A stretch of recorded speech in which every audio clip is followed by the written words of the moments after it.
सांबर, इडली, डोसा, चटनी। मई की गर्मी की झुलस से आप सब तो वाकिफ ही होंगे। मई का महीना था, गर्मी अपने पूरे तेवर में थी। सूरज आसमान से जैसे आग बरसा रहा था। ऐसे में घर की रसोई तो मानो भट्टी की तरह उफन रही थी। पर इस भट्टी में भी बहुओं को आराम कहाँ नसीब होने वाला था। उनको तो नाश्ता बनाना ही था। एक और कमला भवन की बड़ी बहू नैना, तो दूसरी और छोटी बहू सुनैना पसीने पसीने होकर रसोई के काम में जुटी हुई थी। हे भगवान, ये भिंडी भी चिपके जा रही है। सोचा था फटाफट नाश्ता बनाकर जरा पंखे के नीचे बैठूंगी, पर नहीं, गैस की आंच तो सही है। इससे ज्यादा धीमा किया तो गैस ही बंद हो जाएगा। उफ़ो, इतने से परेशान हो गई तू? लगता है तो भूल गई, तेरी सास प्याज लहसुन की सब्जी नहीं खाती। हे भगवान, मैंने तो प्याज की भिंडी बना दी। इतनी गर्मी में तो पानी लेने में भी रसोई में आना बर्दाश्त ना हो, और यहाँ मम्मी जी के लिए अब बिना प्याज की भिंडी बनानी पड़ेगी। हाँ, मम्मी जी बिना ऐसे तो रेस्टोरेंट में जाकर मुंह मोड़ मोड़ कर पकवान खा लेती है, पर घर पर बिना प्याज की सब्जी चाहिए। हाँ वही तो। और ये आलू दम, सब्जी में मसाले की खुशबू कम लग रही है। मम्मी जी तो सूंघती ही कहेंगी, कहीं का दम नहीं रहा इस दम में। अरे अभी तो रोटियां भी बनानी बाकी है। कितना अच्छा रहता ना, एक साथ रोटियां बनाकर रख सकते, पर नहीं, यहाँ तो सभी को इतनी गर्मी में भी गर्मा गर्म रोटियां चाहिए। फटाफट काम निपटाकर दोनों बहुएं थालियां सजाने लगती है। रोटी, सब्जी, रायता, चटनी, भिंडी, हर डिश जैसे बहुओं के पसीने की कहानी कह रही थी। डाइनिंग टेबल पर जैसे ही खाना लगाया जाता है, सबसे पहले मेनका अपनी प्लेट से निवाला लेती है। रोटी थोड़ी सख्त बन गई है नैना, और ये रायता तो पानी जैसा कर दिया, तुमने सुना है ना? तभी भिंडी चखते हुए प्रमोद अपनी टिप्पणी करता है। ना उस पुराने स्वाद की बात है, ना वो प्यार दिख रहा है।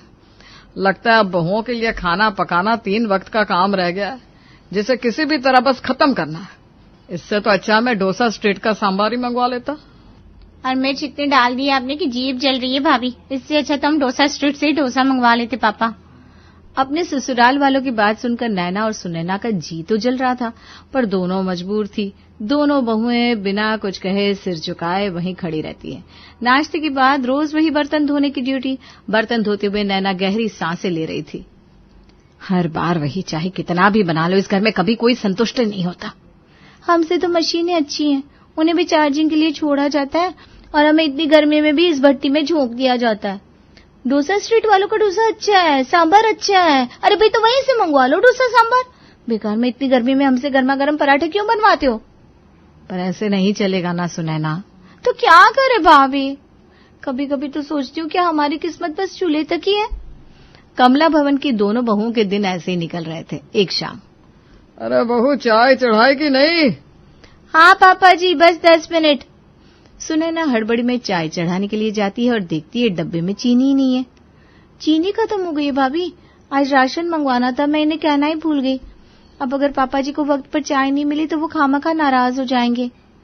तो हर बात में घबराने क्यों लगती है सुनैना? तू दूध में चाय पत्ती डाल, मैं तब तक सुषमा आंटी के घर से चीनी लेकर आती हूँ। नैना पड़ोसन सुषमा के घर जाती है और देखती है कि सभी चाय के साथ इडली खा रहे हैं। अरे ये तो नया कॉम्बिनेशन देख रही हूँ मैं आंटी जी, चाय के साथ इडली। और नहीं तो क्या बेटा, इतनी गर्मी में 4 तरह की सब्जी और ये रोटियां मुझसे नहीं बनाई जाती। एक तो कमर अकड़ जाती है, ऊपर से पसीने से शरीर लथबथ हो जाता है, सो अलग। वो तो हो ही जाता है आंटी जी, मुझे तो इतनी घमौरियां हो रखी है, रात को नींद भी नहीं आती। तो फिर क्यों करती हो तू रसोई में इतना समय बर्बाद? मेरी तरह सुबह उठते ही नाश्ते में इडली चटनी बनाकर रख दिया कर, और पूरे दिन सभी को वही रोज दिया कर। देख भाई, ससुराल वाले तो ताने देंगे ही, चाहे तू 10 डिशेस बना या 1। कम मेहनत करके ताने सुनने में फायदा ज्यादा है। यहाँ नैना को मिल जाता है आइडिया इस 3 वक्त के काम से बचने का। नैना सुषमा के घर से सीधा मार्केट जाती है और इडली बनाने के लिए बैटर और चटनी के लिए नारियल खरीदकर अपने ससुराल ले आती है। कहाँ रह गई थी भाभी आप? चाय देनी थी मुझे पापा जी को, भूल गई थी क्या आप? ऐसी इतनी गर्मी लग रही है, ऊपर से 15 मिनट वेट करवा दिया आपने। डर से ना रसोई से नहीं निकल रही थी मैं। अरे आज के बाद न बेकार के ताने सुनने पड़ेंगे, न डर के मारे रसोई में छुपना पड़ेगा, ना ये गर्मी सहनी पड़ेगी। हमारी प्रॉब्लम का इलाज मिल गया है मुझे सुनैना, इडली। सुनैना चाय बनाकर अपने ससुर और जेठ को पकड़ाती है। रात का क्या सोच रहे हैं पापा? घर के खाने में तो वो मजा आता ही नहीं है। रोटियां जरा ठीक नहीं बन रही है घर पर। क्या कहते हैं आप? मेरा तो मन है बाहर से इडली मंगवाने का बेटा। मैं हूं ना पापा जी, मैं बना दूंगी इडली। मुझे पता है रोटी सब्जी खा खाकर आप सब परेशान हो गए होंगे। रात की फिक्र छोड़ दीजिए, ऐसा खाना बनाऊंगी जो आप सबके मन को भा जाएगा। रात को दोनों बहुएं मिलकर करीब 200-250 इडली बनाकर रख लेती हैं। इडली तो अच्छी बनाई है तुमने, सुना ना? ऐसा ही कुछ बनाया करो, बेकार में ही कितनी बेस्वाद सब्जियां बनाती रहती हो। सच में ना आज बहुत अच्छा काम किया है तुमने, मानना पड़ेगा। अपनी पहली रसोई के बाद आज जाकर नैना और सुनैना को अपनी तारीफ सुनने को नसीब हुई थी। अगली सुबह रोज की तरह 5 बजे अलार्म बजना शुरू होता है। उठ जाओ सुनैना, अलार्म बज रहा है। फिर कहोगी आप उठाते नहीं हो इसलिए देर हो जाती है। सब तैयार है पापा, अब सो जाइए।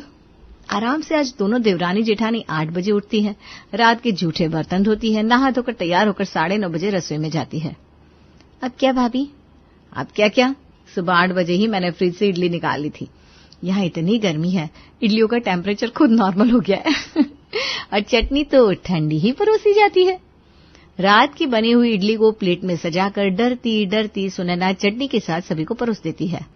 वाह भाई वाह, स्वाद आ गया। सही जा रही हो तुम दोनों। क्या सही मम्मी? कौन खाता है इडली बिना सांभर के? रात को तो मैं अपनी फ्रेंड की बर्थडे पार्टी से खाकर आई थी, इसलिए मैंने कुछ कहा नहीं।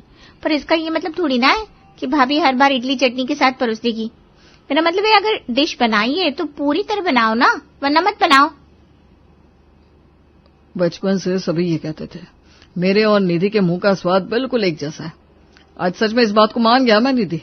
मुझे भी ना बिना सांभर की इडली खाने में ठीक नहीं लग रही थी। एक काम करना सुनैना, सांभर बना लेना। वो डोसा स्ट्रीट वालों के यहाँ का सांभर तो खाया है ना तुमने? बिल्कुल वैसा तो नहीं बना पाओगी, लेकिन कोशिश करो। जी। अभी काम से बची सुनैना को सांभर बनाने का काम मिल जाता है। दोपहर के 1 बजे घर के तीनों मर्द दुकान जा चुके थे। मेनका और निधि अपने अपने कमरों में एसी का मजा ले रही थी और यहाँ दोनों बहुओं को मिलकर सांभर के लिए सब्जी काटनी पड़ रही थी। ये काम से बचे हम भाभी? किसी ने ठीक ही कहा है, इंसान को कभी शांति नहीं होती। अभी तो दाल चावल पुलाव रोटी पापड़ अचार सलाद ये सब की तैयारी करती, उसके बदले तुझे यहाँ सिर्फ सांभर बनाना पड़ रहा है, वो भी हम दोनों मिलकर कर रहे हैं। मुश्किल से मुश्किल 20 मिनट में काम हो जाएगा। रात वाली इडली के साथ सभी को सांभर और चटनी परोस देंगे, फिर क्या है, 2 बजे तक सभी खा पी कर फ्री हो जाएंगे। उसके बाद हम आराम से अपने कमरे में जाकर एसी का मजा लेंगे। अरे वाह भाभी, ये तो मैंने सोचा ही नहीं। आज हमें नींद भी सुबह पूरी मिली है। सॉरी भाभी, यू आर द बेस्ट। दोपहर के वक्त तीनों बाप बेटे खाने के लिए दुकान से वापस आते हैं। सभी एक साथ टेबल पर बैठते हैं और दोनों बहुएं इडली चटनी सांभर सभी को परोसती है। सही है, स्वाद आ गया बहू। डोसा स्ट्रीट वाले जैसा तो नहीं, लेकिन पर ठीक ही है। ये लगा तीर निशाने पर। सुषमा आंटी के तो जाकर पैर धोकर पीने पड़ेंगे। खाना सभी को अच्छा लगता है और दोनों बहुओं की टेंशन भी कम हो जाती है। शाम के वक्त रोज की तरह चाय के साथ मेनका अपनी बहुओं को कुछ नमकीन बनाने को कहती है। दोपहर में 2 घंटे पूरी लंबी नींद लिए मैंने। अब तो मम्मी जी मुझे पहाड़ चढ़ने को कहेंगी ना तो वो भी चढ़ जाऊंगी। पकौड़े छान दो क्या सुनैना? आप भी ना भाभी, मुझे आइडिया दिया इडली का और खुद इडली से दूर जा रही है। हमारे पास इडली है तो काट कर तुरंत फ्राई कर देती हूँ, हो गया नमकीन स्नैक तैयार। अरे वाह सुनैना, तुम तो मुझसे भी 2 कदम आगे निकल गई। सुनैना फौरन 4-5 इडली कट करती है और फ्राइड इडली बनाकर सभी को चाय के साथ परोस देती है। सभी चटकारे मार मार कर फ्राइड इडली खा लेते हैं।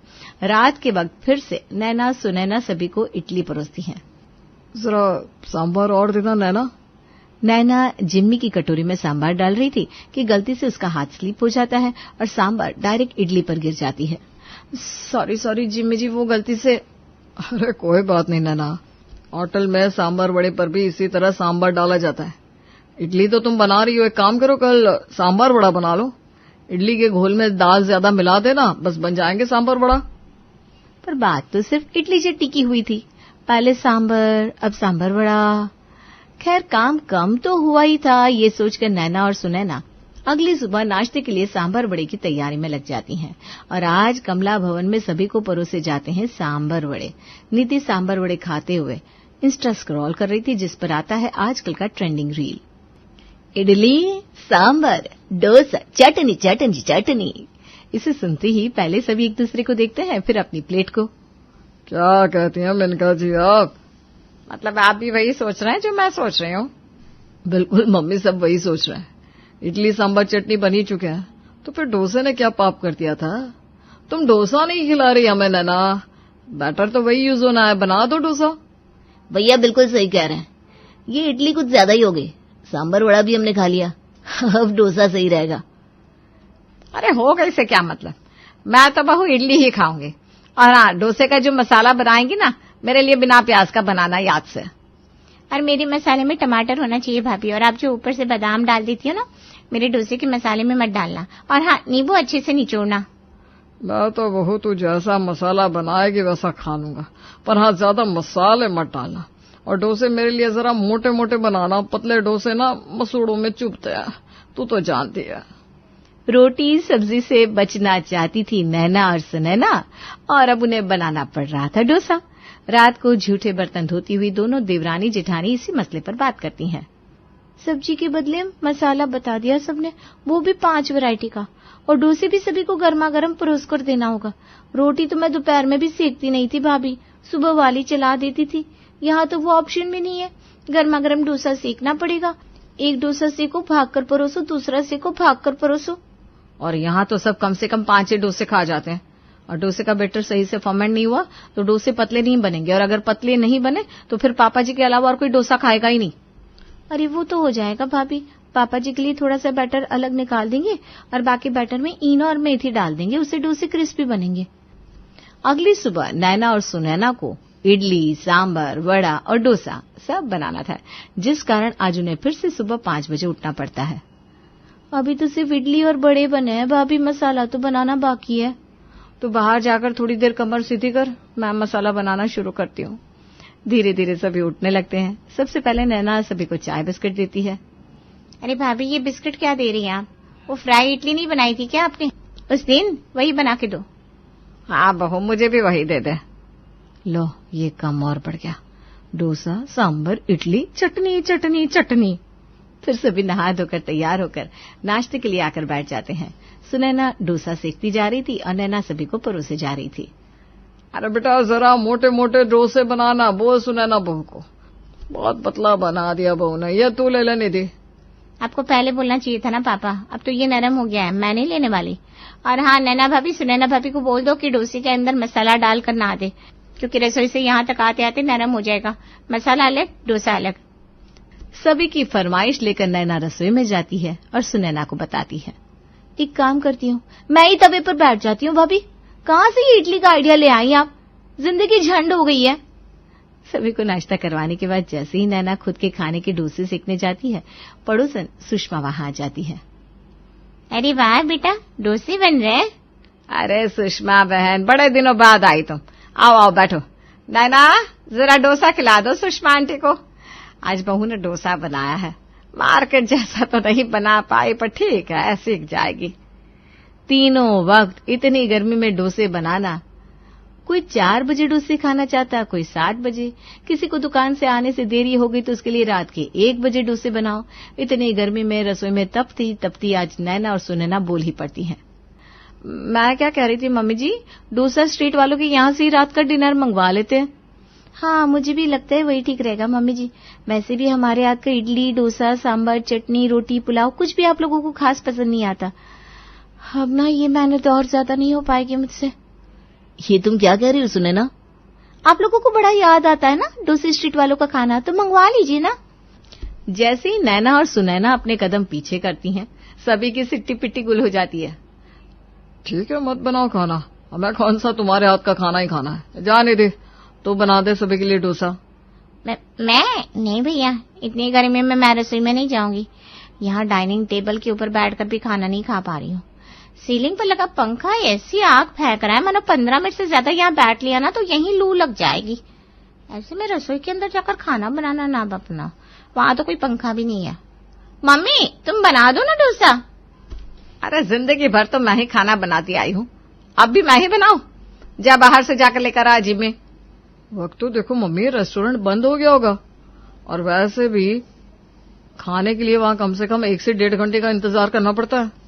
वो तो है भैया, और फोन करके पहले ही ऑर्डर देना पड़ता है, तब जाकर खाना नसीब होता है। वरना जितनी स्पीड से उनके पास कस्टमर आते हैं, वक्त से पहले उनका स्टॉक ओवर हो जाता है। अब जो करना है, जैसा करना है आप लोग देख लीजिए, मैं कमरे में जा रही हूँ। नैना सुनैना अपने अपने कमरों में चली जाती है। हॉल में बैठे सभी मेंबर्स एक दूसरे के चेहरे देखने लगते हैं।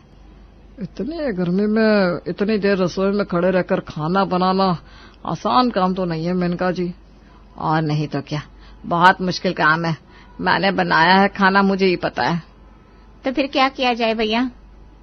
इडली बनी हुई होगी रसोई में, वही खा लेते हैं। सही बात है, कुछ ना से कुछ ही सही। और जो बहुओं ने खाना बनाने से हाथ खड़े कर दिए हैं, उसका पूरा परिवार मिलकर एक साथ बहुओं के पास जाता है, उन्हें मनाता है। तुम दोनों बड़ी मेहनत करती हो हम सबको खुश करने के लिए, और एक हम है कि इस बात को समझे में ना तुम्हें कुछ भी बोलते रहते हैं। देखो, तुम्हें जो समझ में आए बना दो, हम खुशी खुशी खा लेंगे। हाँ भाभी, आप और सुनैना ठंडी गर्मी बरसात हर मौसम में हमारे लिए रसोई में खड़ी होकर खाना बनाती है। और एक हम है जो आपकी मेहनत की तारीफ भी नहीं करते। अब से अगर आप एक सब्जी भी बनाएंगी ना भाभी, तो सब खा लेंगी, पर वो एक सब्जी तो आपको ही बनानी पड़ेगी प्लीज। ऐसे कमला भवन के सभी लोगों के होश ठिकाने आ जाते हैं। इस दिन के बाद से नैना सुनैना पर 10 तरह के डिशेस बनाने का प्रेशर भी खत्म हो जाता है।